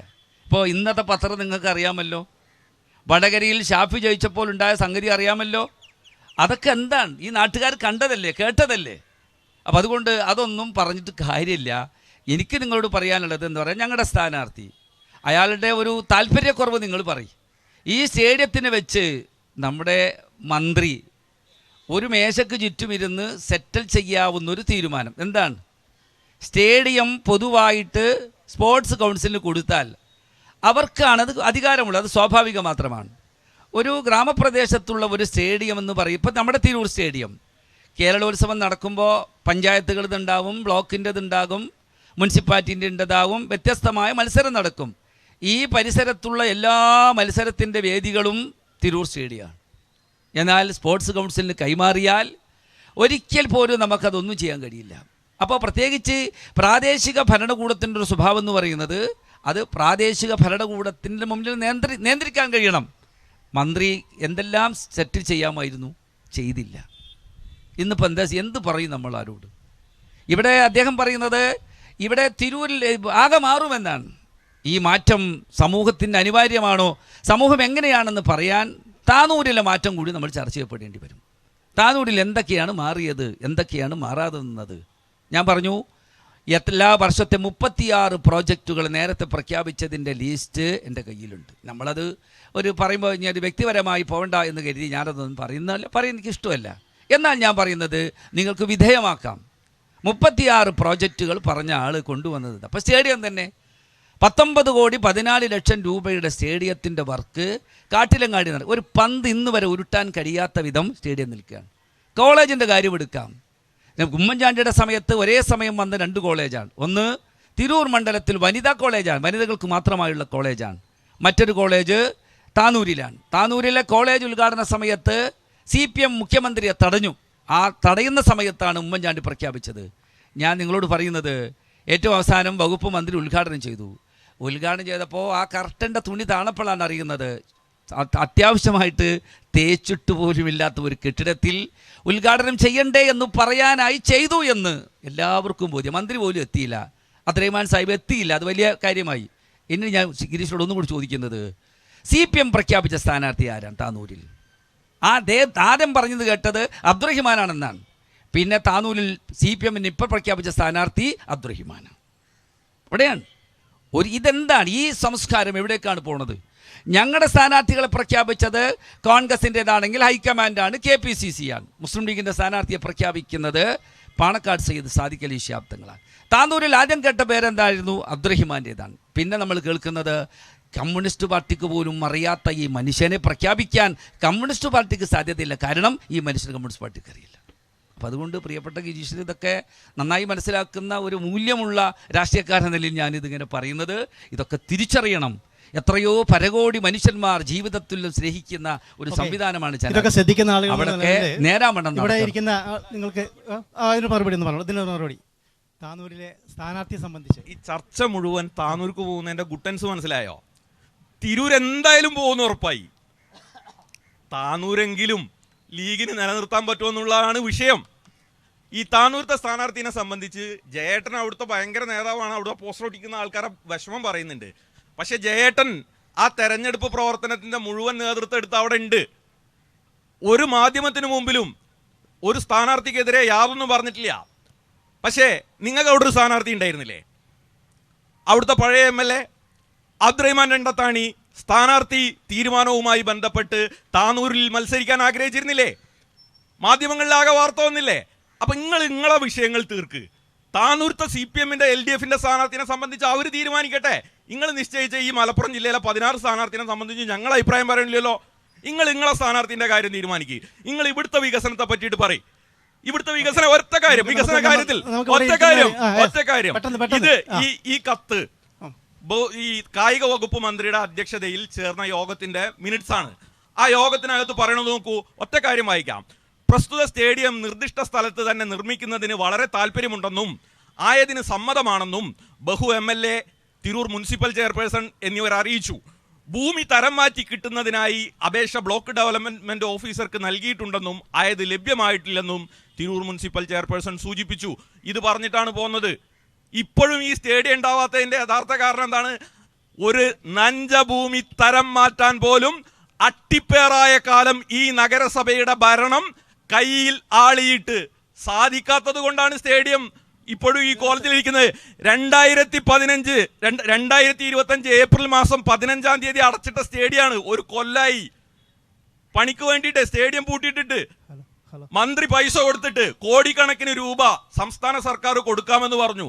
ആ പൈസ വേണ്ട, ഞങ്ങൾ ഉണ്ടാക്കാന്ന് പറഞ്ഞു പോയി. തരം മാറ്റാൻ പോലും സാധിച്ചിട്ടില്ലെന്ന് പറയുന്നത് കേട്ടോ. അത് വന്നെന്താ പ്രശ്നം? ക്രെഡിറ്റ് അബ്ദുറഹ്മാന് പോവും, നഗരസഭയുടെ ക്രെഡിറ്റ് പോവും. അതാണ് പ്രശ്നം. ഈ ഭൂമി തരം മാറ്റലൊക്കെ എന്ന് വെച്ചാൽ സർക്കാരുകളാണ്. മുനിസിപ്പാലിറ്റിക്ക് ഭൂമി തരം മാറ്റാനുള്ള ഒരധികാരമില്ല. ഒന്ന് വെറ്റ്. രണ്ടാമത്തെ കാര്യം, ഞങ്ങളുള്ള സമയത്ത് സ്റ്റേഡിയം ഇവിടെ ഇടതുപക്ഷം ഭരിച്ച സമയത്ത് രാവിലെ നടക്കാൻ സ്റ്റേഡിയത്തിൽ പണം വാങ്ങിയിരുന്നു. ഞങ്ങൾ തെരഞ്ഞെടുപ്പിന് മുമ്പിൽ വെച്ച് പറഞ്ഞു രാവിലെ നടക്കുന്നവർക്ക് പൈസ വേണ്ടെന്ന് പറഞ്ഞിട്ട് അത് ഒഴിവാക്കിയ ആളുകളാണ് ഞങ്ങൾ. അപ്പം ഞങ്ങളുടെ ഒരു കാഴ്ചപ്പാട് നിങ്ങളെ കാഴ്ചപ്പാടാണ് പറയണത്. പിന്നെ ഗിരീശൻ പറഞ്ഞല്ലോ സ്ഥാനാർത്ഥികളെ നിർത്തിയ ഞങ്ങൾക്ക് പരാതിയില്ല.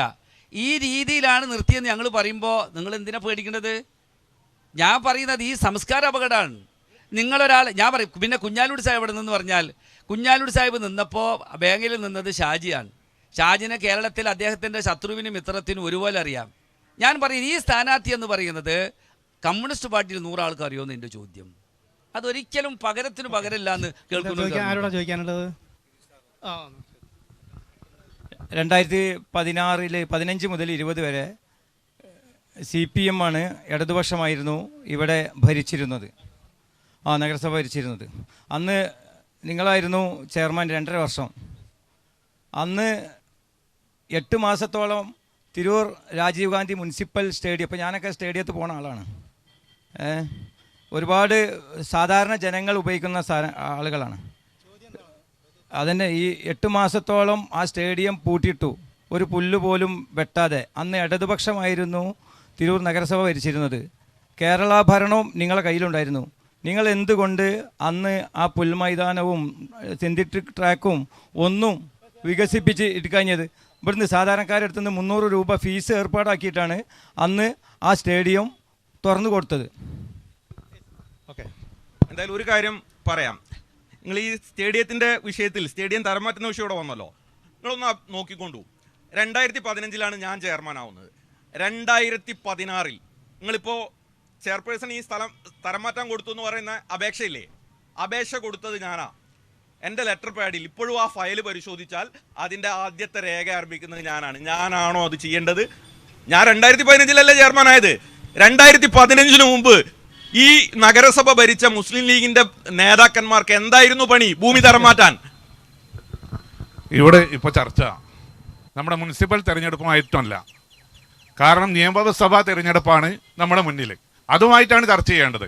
ഇവിടെ UDF-ന്റെ പ്രതിനിധി ചോദിക്കുന്നത് ഈ മുനിസിപ്പൽ സംബന്ധമായിട്ട് കാര്യങ്ങളാണ്. ഇതുവരെ ഏകദേശം ഒരു അരമണിക്കൂറായി ചർച്ച തുടങ്ങിയിട്ട്. തിരൂരിൻ്റെ വികസന കാര്യങ്ങൾ ഇത്രയും കാലം UDF ഇവിടെ പ്രതിനിധാനം ചെയ്തിട്ട് എന്തു ചെയ്തു എന്ന് പറയട്ടെ, അതല്ലേ വേണ്ടത്? തിരൂരിൽ UDF വന്നിട്ട് തിരൂർ കേരളം അറിയപ്പെടുന്ന ഒരു നഗരമാക്കി മാറ്റിയെന്നത് UDF തന്നെയാണ്. ഇവിടെയുള്ള എല്ലാ റോഡുകളും ഇവിടുത്തെ പാലങ്ങളും കൊണ്ടുവന്നത് UDF ആണ്. ഇപ്പോൾ എത്ര പാലങ്ങളാണ് ഈ പരിസരത്തുണ്ടായത്? പിന്നെ എല്ലാവർക്കും അല്ല, പച്ചാട്ടിൽ പോകുമ്പോൾ അവിടെ പാലുണ്ട്, അതിൻ്റെ നേരപ്പുറത്ത് പറവണ്ണ പാലുണ്ട്, നമ്മുടെ അന്നശ്ശേരി അങ്ങോട്ട് പോയാൽ അവിടെ പാലമുണ്ട്. ഈ എല്ലാ സംവിധാനം കൊണ്ടുവന്നത് UDF ആണ്. അതിൽ ആർക്കാ തർക്കമുള്ളത്? തിരൂർ തുഞ്ചൻ മഠം നേരത്തെ എങ്ങനെയായിരുന്നു? MT വാസുദേവനുമായത് വന്നപ്പോഴാണ് ഇന്ത്യൻ സാഹിത്യത്തിൻ്റെ കുലപതി എന്ന് നമ്മൾ പറയുന്ന അദ്ദേഹത്തെ ആ ട്രസ്റ്റിൻ്റെ ചെയർമാനാക്കി വെച്ചത് UDF ആണ്. അതിന് വേണ്ടി എല്ലാ പ്രവർത്തനം ചെയ്തത് UDF ആണ്. പിന്നെ എന്താണ് തിരൂരിൽ നിങ്ങൾ കണ്ട ഒരു കാര്യം പറയും? ഇത്രയും വർഷമായിട്ട് നിങ്ങൾ ഈ തിരൂർ MLA പറഞ്ഞ പ്രോജക്റ്റ് എന്താണ്? നിങ്ങൾ എന്താണ് പറഞ്ഞത്? ഞങ്ങൾ തുഞ്ചൻ മറവിൽ വെച്ച് പരസ്യമായി വിളിച്ചിട്ട് ആളുകൾ വിളിച്ചു വരുത്തിയിട്ടാണ് ഇതിനെ ചോദിച്ചത്. ഈ കയ്യടിക്കാൻ വന്ന ആളുകളാരും അവിടെ വന്നിട്ടുണ്ടെങ്കിൽ നിങ്ങൾ എഴുതി കൊടുത്ത പ്രോജക്റ്റ് ഏതാണ്? അതിലെന്താണ് കുറുക്കോളി ചെയ്യാത്തതെന്ന് നിങ്ങളിവിടെ പറയും. അതല്ലേ പറയേണ്ടത്? ഞങ്ങൾ സുതാര്യമായിട്ടാണ് ചെയ്തത്, ജനങ്ങളോട് സംവദിച്ചിട്ടാണ് ഞങ്ങൾ ചെയ്തത്. എന്നിട്ട് അന്ന് പറഞ്ഞ് നിങ്ങളൊരു കാര്യം പറയും, എന്നിട്ട് നിങ്ങൾ എന്തു ചെയ്തു, കുറുക്കോളി എന്ത് ചെയ്തു എന്ന് പറയും. ചോദ്യം ഗിരീഷിനോടാണ്. നമുക്കറിയാം, ഇപ്പോൾ നമ്മൾ തിരൂര് മത്സരിക്കുന്ന വി അബ്ദുറഹ്മാൻ നമുക്ക് ജില്ലയ്ക്ക് കിട്ടിയ ഒരേ ഒരു മന്ത്രിയാണ്, സ്പോർട്സ് വകുപ്പാണ്. പ്രത്യേകിച്ചിട്ട് മലപ്പുറം ജില്ല പോലത്തെ ഒരു ജില്ല ഫുട്ബോളുമായി ബന്ധപ്പെട്ടിട്ട് അതിവേഗത്തിൽ സഞ്ചരിക്കുന്ന അല്ലെങ്കിൽ അങ്ങനെ നിൽക്കുന്ന ഒരു സംഭവമാണ്.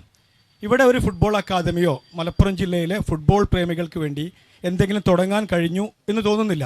ഇവിടെ ഈ IPL പോലൊക്കെ KPL പോലൊക്കെ കുറച്ച് പണക്കാരെ ഉൾപ്പെടുത്തി മലപ്പുറത്ത് ഇങ്ങനെ പുറത്തുനിന്ന് ആൾക്കാരെ കൊടുന്ന് ഒരുപാട് കളി നിയന്ത്രിക്കുക എന്നല്ലാതെ ഇവിടുത്തെ സാധാരണക്കാരന് വേണ്ടിയിട്ട് ഒരു ഫുട്ബോൾ അക്കാദമിയോ അല്ലെങ്കിൽ സാധാരണക്കാരനെ ലോകോത്തര തലത്തിലേക്ക് കൊണ്ടുപോകാനുള്ള എന്തെങ്കിലും സംവിധാനം നമ്മൾ ആലോചിക്കേണ്ടതുണ്ട്. ജില്ലയ്ക്ക് കിട്ടിയ ഒരേ ഒരു മന്ത്രിയാണ്, പ്രത്യേകിച്ചിട്ട് ഈ ഫുട്ബോളിനെ പോലെ വളരെ പ്രഗത്ഭരായ കളിക്കാരെ വാർത്തെടുത്ത ജില്ലയിലേക്ക്. നല്ല ചോദ്യമാണ്.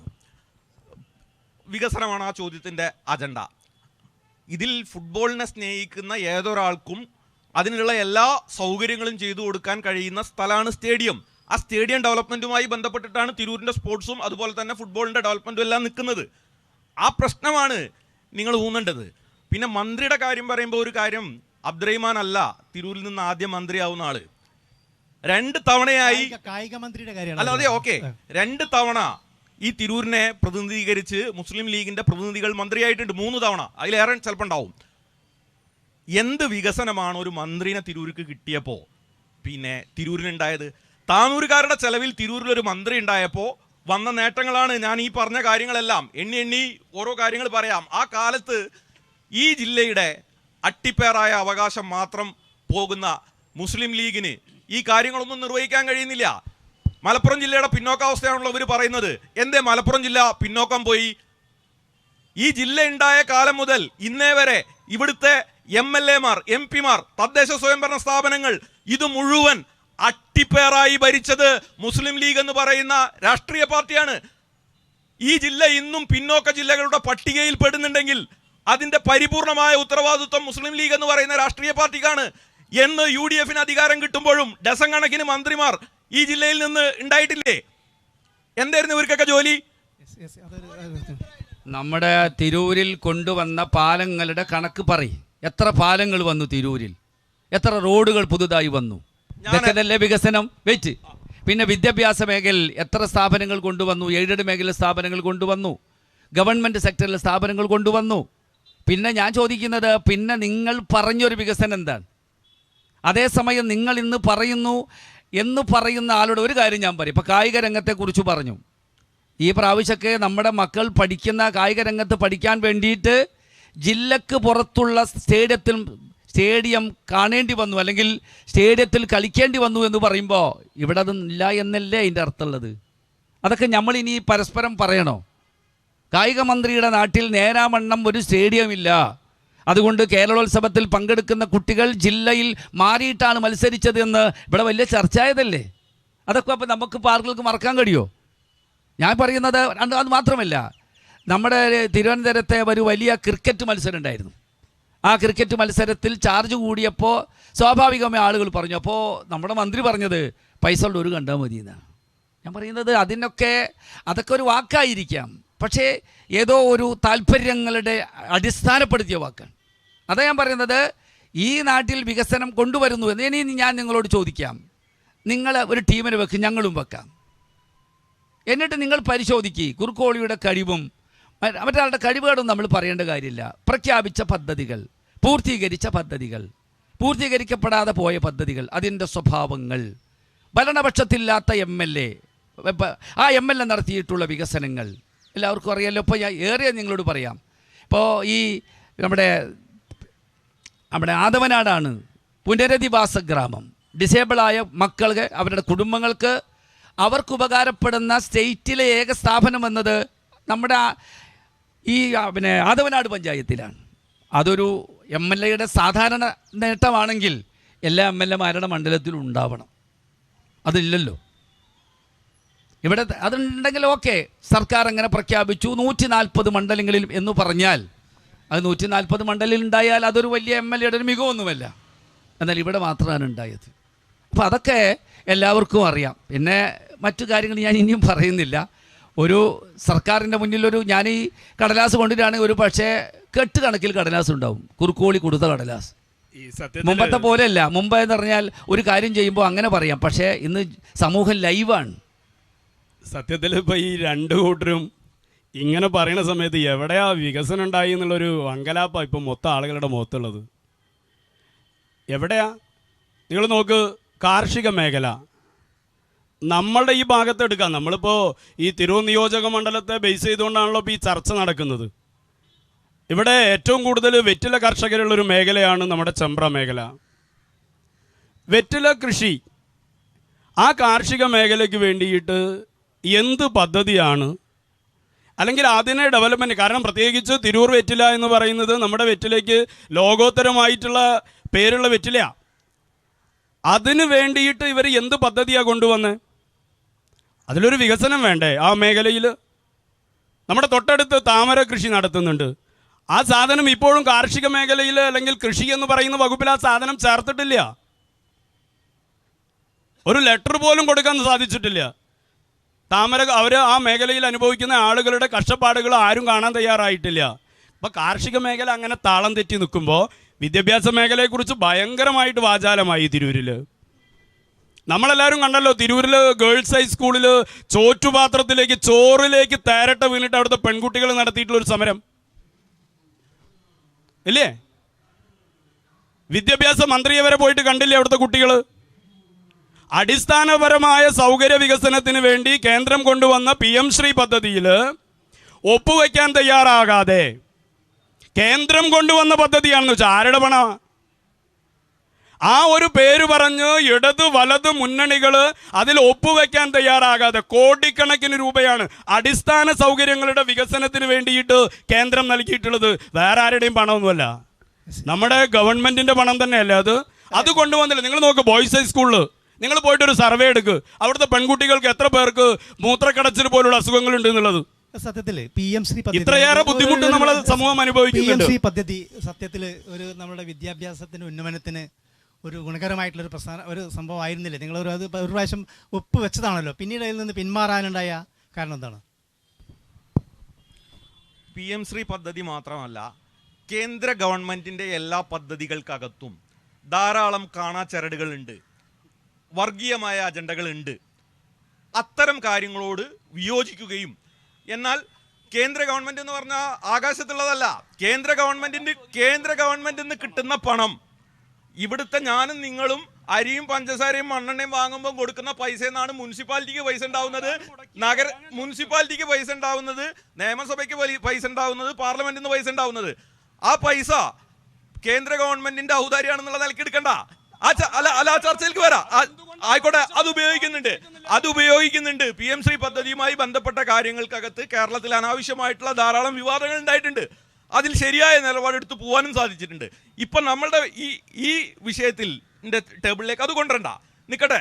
എല്ലാ കാര്യത്തിനും അങ്ങനെ ഞാൻ മറുപടി പറഞ്ഞു പോകുന്നില്ല. ഇവിടെ പോകുന്ന വഴിക്ക് ഇരിക്കട്ടെ എന്ന് വിചാരിച്ചിട്ട് ഇവിടെ നടക്കാത്ത കാര്യങ്ങളെ സംബന്ധിച്ച് എൻ്റെ വളരെ അടുത്ത സുഹൃത്താട്ടോ ആലിക്കോയ സാഹിബ്, ഒരുപാട് കാലത്തെ ബന്ധമുണ്ട്. ഈ ആലിക്കോയ സാഹിബ് എന്നും ഞാൻ മനസ്സിലാക്കുന്നത് നാട്ടിലേക്ക് പോകുന്നതിൽ ചിലപ്പോൾ ഒരു പക്ഷേ പച്ചാട്രി പാലത്ത് കൂടി പോകുന്നുണ്ടാവും. അവിടെ പിന്നെ ശിഹാബ് തങ്ങൾ ആസ്പത്രിയൊക്കെ ഉള്ളതാണ്. എപ്പോഴെങ്കിലും ഒന്ന് നോക്കണം, അവിടെ ഒരു ശിലാഫലകം ഉണ്ടാവും. ആരാണ് ആ പാലം ഉണ്ടാക്കിയത്? അവിടെ എഴുതി വെച്ചിട്ടുണ്ട്. അപ്പം നിങ്ങളില്ലാത്ത കാര്യങ്ങളുടെ കണക്ക് വരണ്ട. ഞാൻ അതിൻ്റെ മറ്റു വിശദാംശങ്ങളിലേക്ക് ഒന്നും പോകുന്നില്ല. നമ്മൾ ചർച്ച ചെയ്യേണ്ടുന്നത് 2 നിയോജക മണ്ഡലങ്ങളുടെ നടുക്കാണ് തിരൂര്. താനൂര്, തവനൂര്. താനൂര് നടന്ന വികസനങ്ങൾ, തവനൂര് നടന്ന വികസനങ്ങൾ, തിരൂര് നടന്ന വികസനം, ഇത് കമ്പയർ ചെയ്താൽ മാത്രം മതി തിരൂർ MLAയുടെ പിടിപ്പ് എന്താണെന്ന് മനസ്സിലാവാൻ. അദ്ദേഹത്തോട് ഞങ്ങൾക്ക് പിന്നെ വളരെ ബഹുമാനമുണ്ട്. ആലിക്കോയ സാഹിബ് പറഞ്ഞ വളരെ സ്വാത്വികനായ ഒരു മനുഷ്യനാണ്. പക്ഷെ മുസ്ലിം ലീഗ് എന്ന് പറയുന്ന സംവിധാനത്തിന് ഈ പറയുന്ന തിരൂരിന്റെ വികസനം എന്നുള്ളത് ഈ കാലത്തൊരു അജണ്ടയായിരുന്നില്ല. അതാണ് പ്രശ്നം. അതിനെന്താണ് പറയുക? താനൂരിൽ വികസനം വലിയ ചർച്ചയിലില്ല. 10 ലക്ഷം അവിടെ കൊടുത്ത് 15 ലക്ഷം കൊടുത്തു നിങ്ങളാരും കൈയടിപ്പിക്കാനല്ല. ഈ മണ്ഡലത്തിലെ അടിസ്ഥാന ഉദാഹരണത്തിന് ഈ സ്റ്റേഡിയം തന്നെ വളരെ വിവാദം നിലനിൽക്കുമ്പോൾ അദ്ദേഹത്തിൻ്റെ പിന്നെ ആസ്തി വികസന ഫണ്ടെന്ന് 2 കോടി രൂപ ചെലവഴിച്ചില്ലേ? മറ്റു സ്റ്റേഡിയങ്ങൾക്ക് ചെലവഴിച്ചിട്ടില്ലേ? ഞാൻ അതൊന്നുമില്ല, അതിൻ്റെ ഒരു കണക്കല്ല ഇവിടെ പറയേണ്ടത്. ഈ വികസന കാഴ്ചപ്പാടിൽ ഒരു MLA എന്ന നിലയിൽ ഞാൻ പറയുന്നത് ഇപ്പോൾ പുനരധിവാസ ഗ്രാമം അതന്നെയല്ലേ ഒരു MLAയുടെ മികവെന്ന് പറയുന്നത്. ഒരു MLA ആര് ഭരിച്ചാൽ പോലും അവരിൽ നിന്ന് തൻ്റെ പ്രദേശത്തിന് ആവശ്യമായ വികസനം എത്തിക്കുക എന്നത് വലിയ മികവാണ്.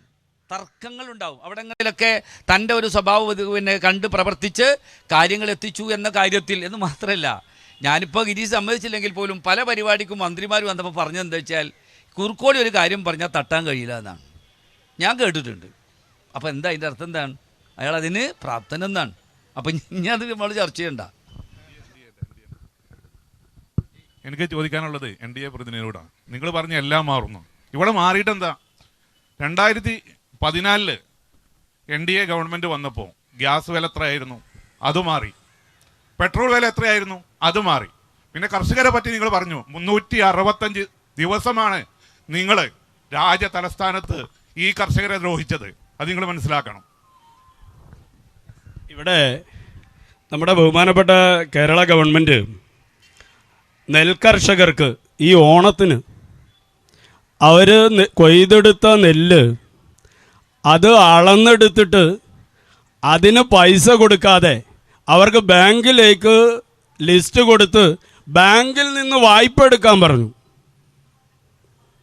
ബാങ്കിൽ നിന്ന് വായ്പ എടുക്കുക എന്ന് വെച്ച് കഴിഞ്ഞാൽ ഇവിടുത്തെ സാധാരണ നെൽകർഷകന് ഈ പ്രാവശ്യത്തെ കഴിഞ്ഞ പ്രാവശ്യത്തെ ഓണം മര്യാദയ്ക്ക് ഉണ്ണാൻ സാധിക്കാത്ത സാഹചര്യം നിലനിന്നിട്ട് നമ്മുടെ ഈ കേരളത്തിൽ കർഷകർ സമരം നടത്തിയ സമയത്തെല്ലാം കൃത്യമായ അവർക്ക് വേണ്ടുന്നതായിട്ടുള്ള മുഴുവൻ പദ്ധതികളും ഓരോ സമയത്തും 6000 രൂപ വെച്ച് സാധാരണ കർഷകർക്ക് ഒരു വർഷത്തിൽ 6000 2-3 ഗഡുക്കളായിട്ട് നൽകുന്നുണ്ട്. അതുപോലും ഈ കേരളത്തിൽ അട്ടിമറിക്കപ്പെട്ടിട്ടുണ്ട്. നമ്മുടെ ഈ പ്രദേശത്ത് പോലും അതുപോലും വാങ്ങിക്കാൻ സാധിക്കാത്ത ആളുകളുണ്ട്. ഇന്നും അത് താഴേക്ക് എത്തുന്നില്ല. എന്തുകൊണ്ട്? അത് കേന്ദ്ര ഗവൺമെൻറ് പദ്ധതിയാണ്. കേന്ദ്ര ഗവൺമെൻറ് പദ്ധതി ആയതുകൊണ്ട് അത് വന്നു കഴിഞ്ഞാൽ അതിൻ്റെ ഗുണഭോക്താവ് കേന്ദ്രമാകുമെന്നതുകൊണ്ട് ബോധപൂർവം പലതും. എന്തുകൊണ്ട് ആയുഷ്മാൻ ഭാരത് പദ്ധതി ഈ കേരളത്തിൽ നടപ്പിലാക്കുന്നില്ല? 65 വയസ്സ് കഴിഞ്ഞ ആളുകൾക്ക് ചികിത്സയ്ക്ക് വേണ്ടിയിട്ട് പണം കൊടുക്കുന്ന ആയുഷ്മാൻ ഭാരത് പദ്ധതി ഈ കേരളത്തിൽ നടപ്പിലാക്കപ്പെട്ടിട്ടില്ല. അപ്പോൾ അതുകൊണ്ട് നെല്ല് സംഭരണത്തിൽ ഇപ്പോഴും പൂർണ്ണമായിട്ടില്ല. ഇപ്പോഴും ഈ കേരളത്തിൽ കേന്ദ്ര ഗവൺമെന്റ് വളരെ കൃത്യമായി കൊടുത്ത പണം വളരെ കൃത്യമായി അളന്നെടുത്ത തുകയ്ക്ക് അളന്നെടുത്ത നെല്ലിന് ബാങ്ക് അക്കൗണ്ടിലേക്ക് പണം കൊടുക്കണമെന്ന് കേരള ഗവൺമെന്റും പ്രസാദും കേന്ദ്ര കർഷക മന്ത്രിയും കൂടി ഒപ്പുവെച്ചിട്ടുള്ള കൃത്യമായിട്ടുള്ള ആ തിട്ടൂരം എന്തുകൊണ്ട് കേരളത്തിൽ നടപ്പിലാക്കുന്നില്ല? വളരെ കൃത്യമായി കേരളം കൊടുക്കേണ്ടുന്ന തുക കൃത്യമായിട്ട് കേന്ദ്രം കൊടുക്കേണ്ടുന്ന തുക കൃത്യമായി കൊടുക്കുന്നുണ്ട്. അതിൽ ഇവിടെ കൃത്യമായിട്ട് ഞാൻ പറഞ്ഞല്ലോ, കൃത്യമായിട്ട് കേരളം ഒരു വർഷത്തെ കുടിശ്ശിക ബാലൻസ് ആണ് ഇപ്പോൾ കൊടുക്കാൻ. കേരളത്തിൽ കൃത്യമായി കേന്ദ്ര ഗവൺമെന്റ് നൽകേണ്ടുന്ന കാർഷിക മേഖലയ്ക്ക് നൽകേണ്ട പ്രത്യേകിച്ച് നെൽകർഷകർക്ക് കൃത്യമായ പഠനം നടത്തി. കഴിഞ്ഞ സമയത്ത് 3 തവണയായിട്ട് കേന്ദ്ര സംഘം ഈ നെല്ലറകളിൽ വന്ന് കൃത്യമായിട്ടുള്ള കണക്കെടുപ്പ് നടത്തി. ആ സമയത്താണ് കേരളം പോലും വ്യക്തമായിട്ട് പറയുന്നത് പ്രസാദുമായിട്ട് ഇത്തരത്തിലൊരു ഒപ്പ് ഈ കേരള ഗവൺമെൻറ്റുമായി ഒപ്പുവെച്ചിട്ടുണ്ടെന്ന്. അതുപോലും ഇതുവരെ പുറത്തു വന്നിട്ടുണ്ടായിരുന്നില്ല. അതുകൊണ്ട് കേരളം കൃത്യമായി നൽകേണ്ടുന്നത് അതിന് കൃത്യമായ കണക്കുകൾ വന്നു കഴിഞ്ഞാൽ കേന്ദ്രം നൽകുക തന്നെ ചെയ്യും. അതിൽ യാതൊരു മാറ്റവും. ഇവിടെ കേരളത്തിൽ ഈ തെരഞ്ഞെടുപ്പിൽ ജനങ്ങൾ നേരിടുമ്പോൾ 10 കൊല്ലക്കാലത്തെ 2-3 തവണകളായിട്ടുള്ള നികുതി റെസിപ്റ്റുകൾ എടുത്തു വെച്ചാൽ തന്നെ CPM-ന് വോട്ടിട്ടില്ല. പിന്നെ കറണ്ട് ബില്ല് ചാർജ് കൂടിയത് ഒന്നും വേണ്ട. നമ്മളൊരു ബിൽഡിംഗ് പെർമിറ്റ് കൊടുത്താൽ 70% അധികമാണ് വർധന വന്നിട്ട്. ഇതൊക്കെ ജനങ്ങൾ ഇന്ന് സോഷ്യൽ മീഡിയയിലെല്ലാം കാണുന്നുണ്ട്. പിന്നെ സഖാക്കളെ ഇങ്ങനെ തിരൂർ മാർക്കറ്റിലൊക്കെ വെക്കുമ്പോൾ അവരിങ്ങനെ തള്ളി മറിക്കുന്നൊരു കാര്യമുണ്ട്. താനൂർ ഒരു 10 വർഷം അബ്ദുറഹിമാൻ എന്തൊക്കെയോ മലമറിച്ച ഒരു വർത്തമാനം പറയുന്നുണ്ട്. ഞങ്ങളുടെ കുറുക്കോളി കാർഷിക മേഖലയ്ക്ക് കൊടുത്ത ഇത്ര ലക്ഷം, വിദ്യാഭ്യാസ മേഖലയ്ക്ക് കൊടുത്തത്, കായിക മേഖലയ്ക്ക് കൊടുത്തതൊക്കെ ഫ്ലെക്സ് ബോർഡുകളിൽ ഞങ്ങൾ വെച്ചിട്ടുണ്ട്. വലിയ വലിയ പടുകൂറ്റം ഫ്ലെക്സുകളാണ് അബ്ദുറഹിമാൻ്റെത് തിരൂരിൻ്റെ തെരുവോരങ്ങളിൽ പണാധിപത്യത്തിൻ്റെ കൊഴുപ്പ് കൊണ്ട് വെച്ചിട്ടുള്ളത്. ഒന്നിലും ഒരുപാട് ഇലയും പൂക്കളും നിറച്ചു വെക്കുക എന്നല്ലാതെ ഇത്രമാത്രം തള്ളിമറിക്കുന്നതിന് ഞങ്ങളിപ്പോൾ നിങ്ങൾ മത്സരിക്കുന്നത് തിരൂരിലാണല്ലോ. ഞങ്ങൾക്കറിയില്ല 10 വർഷത്തെ വികസനം ഞങ്ങൾക്കറിയില്ല, ഞങ്ങൾ കണ്ടിട്ടില്ല. എങ്കിൽ ആ ഫ്ലെക്സിലെങ്കിലും അല്ലെങ്കിൽ ഞങ്ങളുടെ വീടുകളിൽ കൊടുത്ത ബുക്ക്ലെറ്റിലെങ്കിലും ഇതിൻ്റെ ലക്ഷങ്ങളുടെ കണക്കൊന്ന് കൊടുക്കാമല്ലോ. അത് കൊടുത്തിട്ടില്ല. ഇന്ന് വി അബ്ദുറഹിമാൻ്റെ സന്നദ്ധ സഹചാരിയായിട്ടുള്ള 1-ാം വാർഡിലെ മെമ്പറുടെ ഒരു വോയിസ്, ഞങ്ങളെപ്പോഴും പറയാറുണ്ട് നിങ്ങൾ CJP ആണ്, കമ്മ്യൂണിസ്റ്റ് ജനതാ പാർട്ടിയാണെന്ന്. അതിന് അർത്ഥവത്തായ രീതിയിൽ അടിവരയിടുന്ന രീതിയിൽ ഇന്ന് തിരൂരിലെ കഴിഞ്ഞ കാലത്തെ 1-ാം വാർഡിൻ്റെ കൗൺസിലർ, ഒരു ടീച്ചർ നൽകിയ ഒരു വോയിസ് ഉണ്ട് കുടുംബശ്രീക്കാർക്ക്. അതിൽ പറയുന്നത് കുട്ടികളെയും മക്കളെയും സ്ത്രീകളെയും ഒക്കെ കൊണ്ടുവരണം, മുസ്ലിം ലീഗിനെ നമുക്ക് നെട്ടിക്കണം. മുസ്ലിം ലീഗിൻ്റെ വിചാരം ഇത് പാകിസ്ഥാനാണെന്നാണ്. ഈ പാകിസ്ഥാനൊക്കെ നമ്മളെപ്പോഴും RSSകാരൻ്റെ നാവിൽ നിന്ന് കേട്ട ഈ അനിത ടീച്ചർ അവിടെ ജയിച്ചതും ഈ പറയുന്ന മന്ത്രി അവിടെ 1-ാം വാർഡിൽ നിന്ന് ജയിച്ചതുമൊക്കെ ഈ പാകിസ്ഥാൻ എന്ന് എഴുതി തള്ളുന്ന മുസ്ലിം വോട്ട് കൊണ്ടാണെന്നുള്ളത് ഈ വരുന്ന 9-ാം തീയതി ബാലറ്റിലൂടെ നിങ്ങൾക്ക് തരും.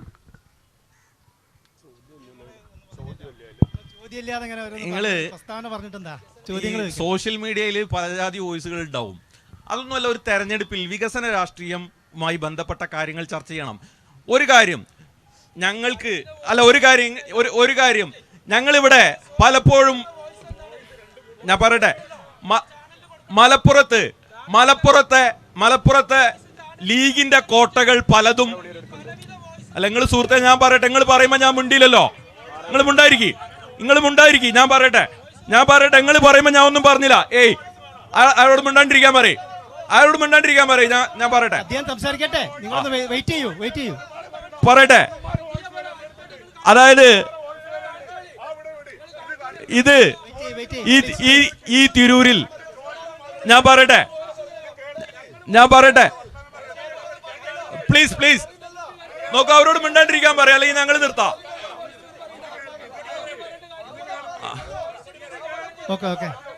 അതായത് ഇവരെ പ്രശ്നം എന്താ അറിയോ?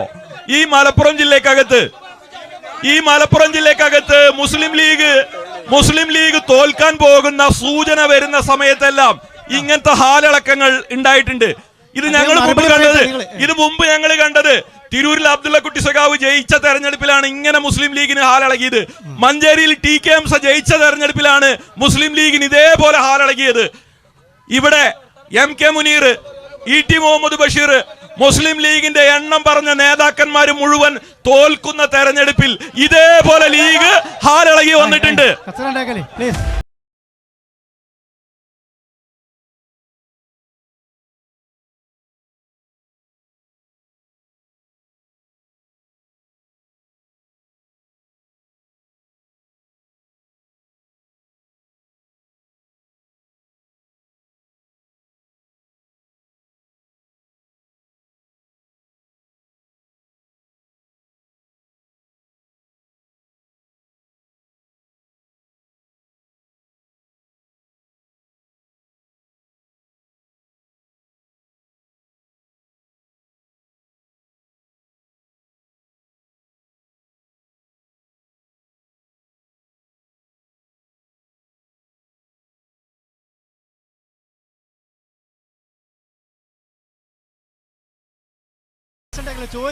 നമ്മളെ നല്ല രീതിയിൽ തുടങ്ങിയ ഒരു പരിപാടിയാണ്.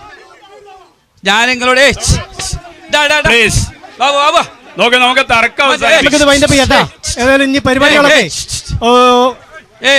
ഇനി കാര്യങ്ങളൊക്കെ ജനങ്ങൾ തീരുമാനിക്കട്ടെ. 9-ാം തീയതി ജനങ്ങൾ തീരുമാനിക്കും ആരെയാണ് ഇവിടുന്ന് MLA തെരഞ്ഞെടുക്കേണ്ടത്. നമ്മൾ ഓരോരുത്തരും നിയന്ത്രിക്കും. ഇതിലുണ്ടായ സംഭവം എന്താ വെച്ചാൽ അവിടെ പോയി ഇരുന്ന് മറ്റവന് സംരക്ഷണം കൊടുക്കും, മറ്റവർക്ക് തോന്നും. അതൊക്കെ എല്ലാവരും ഇരുന്നോർത്തിരുന്ന് പറഞ്ഞാൽ മതി. പിന്നെ അത് കാര്യമുണ്ടോ? അപ്പൊ ഏതായാലും നമ്മളെ ഞാൻ പറയാനുള്ളതൊക്കെ പറഞ്ഞു. ഇരിക്കും